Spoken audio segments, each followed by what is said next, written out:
दख्खनचा राजा केदारनाथ म्हणजे ज्योतिबा हा एक अलौकिक पूर्णावतार आहे. होय, अलौकिक पूर्णावतार. चला तर जाणून घेऊया देव कसे प्रकट झाले. द्वापारीच्या शेवटी पृथ्वीवर करवीर, कोलासूर, रक्तभोज आणि रत्नासूर असे अनेक राक्षस शिवशंकराच्या वरदानाने उन्मत्त झाले. त्यातच भर पडली आगस्त्य शिष्य विंध्याद्रीची. देवर्षी नारदाने त्याला हिमालयाशी बरोबरी न करण्यातच तुझा शहाणपणा आहे असं हिनवल्यामुळे तो चिडला आणि हिमालयाची स्पर्धा करत वाढू लागला. विंध्याद्रीच्या या वाढणाऱ्या उंचीमुळे सूर्यरथाला सुद्धा अडथळा निर्माण झाला. दक्षिण दिशा यामुळे अंधकारमय झाली. साहजिकच दक्षिणेकडे करवीर, कोलासूर, रक्तभोज, रत्नासूर आदी राक्षसांनी सुरू केले अत्याचार, अनाचाराचे थैमान.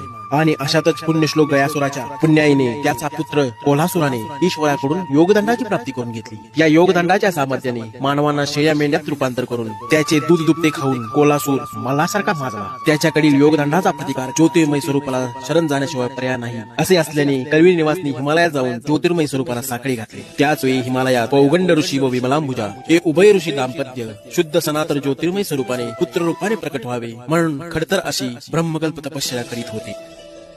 आणि इकडे दक्षिणेकडे इंद्राच्या सांगण्यावरून अगस्त्य ऋषींनी विंध्याद्रीची समजूत काढून त्याची उंची कमी केली. दक्षिण दिशेचा मार्ग मोठा. आणि इकडे हिमालयी महालक्ष्मीच्या विनंतीवरून आणि पौगंड ऋषी व विमलांबुजा या ऋषी दाम्पत्याच्या तपस्येवर प्रसन्न होऊन पूर्ण ब्रह्म सनातन केदारनाथ एक चैत्र शुद्ध षष्टीयुक्त सप्तमीला एक सूर्योदयाला रविवारी ब्रह्मा, विष्णू, महेश, कोटी सूर्याचे तेज आणि जमदग्नींचा क्रोधांश असा एकत्रित अवतार धारण करून प्रकट झाला देवादिदेव दख्खनचा राजा केदारनाथ. अशा या अलौकिक अवताराची त्रिभुवन पालक म्हणून स्तुती करताना सप्तऋषी श्रेष्ठ गुरु वशिष्ठ म्हणतात ज्योती स्वरूपा त्रिभुवन पालकाक्ष अरूपा अगमी नगमी अजपी जपा अमल कमल दयी भ्रमर गिरावना. तर देवर्षी नारद या अनंत स्वरूपाची स्तुती करताना म्हणतात नमोस्त्वनंताय सहस्त्राक्षाय सहस्त्रपाद सहस्त्रशीर्षाय पदभ्याम शोद्र अजायताय तन्मय ज्योती स्वरूपाय नमो नमः. या अलौकिक तेजस्वी स्वरूपाची स्तुती करण्याचा मोह धरणीधर शेषाला न झाला तर नवलच. आपल्या सहस्त्रमुखांनी शेषाने प्रयत्न केला पण त्याच्या रचना थकल्या आणि शेषही थकला. अशी अवस्था झाल्याने शेवटी थकून बागून श्रींच्या चरणी राहिला. म्हणून श्रींचे मुख्य भाग शेष आहे. त्याच वेळी शेषाने सहस्त्रमुखांनी केलेली स्तुती म्हणजे केदार सहस्त्रनाम होय.